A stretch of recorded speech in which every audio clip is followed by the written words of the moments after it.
Hi, this is John at the Zamseed Yield Improvement Centre, where we have this farming systems demonstration observation block where we're looking at various options in how you may farm in a cropping scenario. And here we have what we're calling regenerative farming systems, and we are in the end of June now, where you can see in the background some wheat. Now in these systems we do very light tillage, no ploughing, no disking, no herbiciding, and everything is basically organic. So this is the wheat that we planted in early mid-May. It's now just coming into the first node stage, not quite there, and this has been planted by hand. It's about 1/4 of a hectare, the two little strips that we have here, and you can see the establishment has been very good. The fertilizer here has been cow manure and chicken manure, and I'll just open up here. You can see the chicken manure here that we put on as a top dressing down the row. There's the chicken manure that we've applied down the rows of this field. So there's been no inorganic fertilizer on here. The previous crop was soyabeans, and we haven't applied any herbicide here, just a little bit of hand weeding to pull a few soybean plants that have come up. But in my mind this is looking very good as a wheat crop at this stage. Along the side here you can see this row of trees. There's a number of different kinds of trees in here.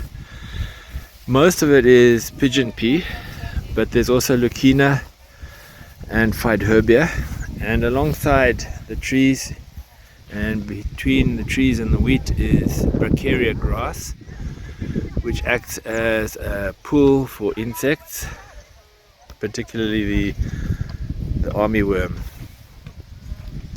So this is a very nice little field of wheat in a 1 hectare block where we have a rotation of maize, soybeans and wheat and a cover crop. And I'll just go and show you the cover crop, what it looks like now having been terminated and laid down. So here we have the section where we had the cover crop. This cover crop was sunflower, sun hemp, lab, and it's been laid down. You can see it's a pretty thick and high lignified mulch here. This is now the middle of June, like I said, towards the end of June, and not much decomposition has taken place, but there's a very good blanket over the soil. The green here is desmodium, green leaf desmodium, which we plant in rows every couple of meters. So basically if we grow maize, and I'll show you just now, there are 4 rows of maize between the row of the desmodium. You can see the desmodium has survived very well. This is the 2nd year it's growing, and it spreads. As you can see, it spreads very widely from the single row that we planted. It is flowering now, so we'll get seed off this, I'm hoping, in July. So when we come to plant, what will go into here this coming summer is maize. Zero tillage, we'll trim back the desmodium when we plant the maize. So there will still remain the desmodium in between. And that desmodium acts as a push for particularly fall armyworm and other stalk borer moths. Now let's go and look at the maize field that we've harvested. Here we have the maize field that has been harvested. Again, you see the row of desmodium that was between 4 rows of maize. We've laid down the maize stalks, and here the desmodium didn't take so well. There are a few plants here.